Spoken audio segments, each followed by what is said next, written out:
People are surprised when they hear I'm a magician and a system engineer. To an audience, magic looks like the opposite of science. You're violating the laws of physics and the law of probabilities. But every magician became a magician because he wanted to know how a trick works. And an engineer thinks the same way too. I grew up on the island of Newfoundland on the east coast of Canada. Before magic, I loved playing hockey and still play every winter. And every summer, I would go to camp. That was full of card games and bad magic. But one year, I decided to learn good magic, and I practiced the trick for months. And when I came back to camp, everyone was blown away, and I became the card trick guy. You had the 6. I've been chasing that reaction ever since. Until recently, my performances have just been for friends and family, so Fool Us is the biggest step in my career, and by far the biggest room I've ever played. Because I work hard and take magic seriously, I think I got a chance.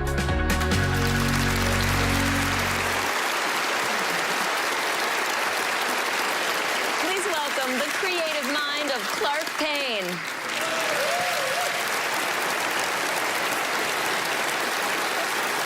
Penn, Teller, thank you so much for having me. When I was trying to decide what I wanted to share with you today, I was going back and forth with if I do this or if I do that. And then it hit me. The perfect trick to share with you is both the best parts of this and the best parts of that.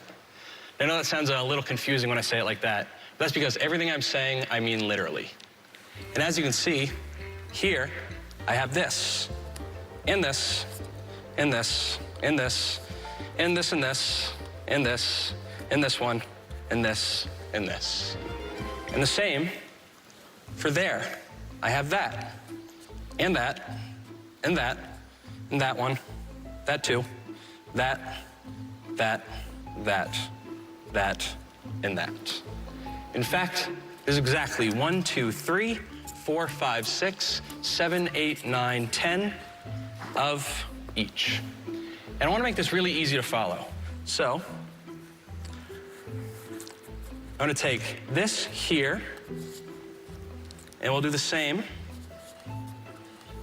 for that there. This way we know for absolute certainty, this pile will always be here, and that pile will always be there.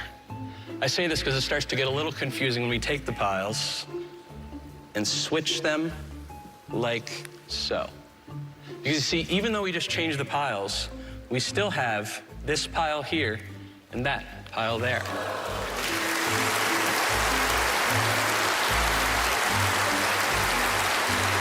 But what if we do the exact same thing, but slower?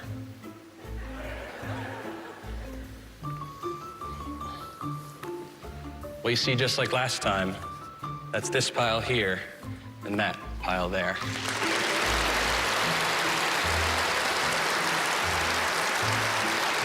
Now, some of you guys might be getting ahead of me and thinking, oh, he just got those piles mixed up already. But no, this really is this, and this, this, and this. And the same for over there. That's that, and that. But even though you've just seen all of this and all of that, we still have this pile here and that pile there.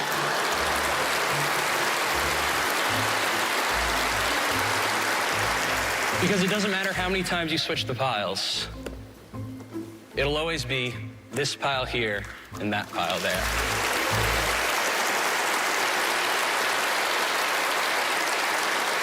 Now, I can go back and forth forever, putting that here and this there. But what if this also goes here? Well, obviously, this is this pile, but so is this.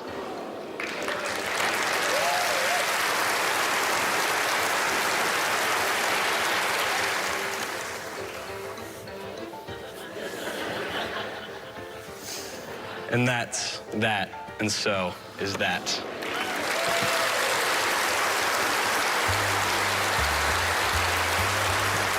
But what if we get crazy and take the piles and change them like so? Obviously,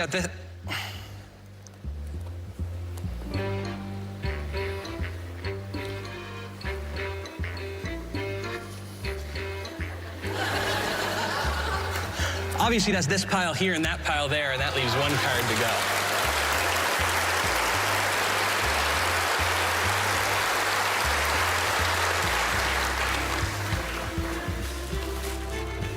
This is this, and that's that. Thank you.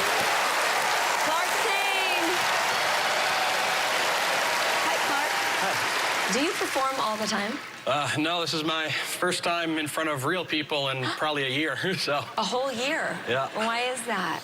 I'm used to just playing with cards in the basement, so that's kind of what I do pretty much all my free time. So how does this compare to being on your own in the basement and in front of this live audience in Vegas? Well,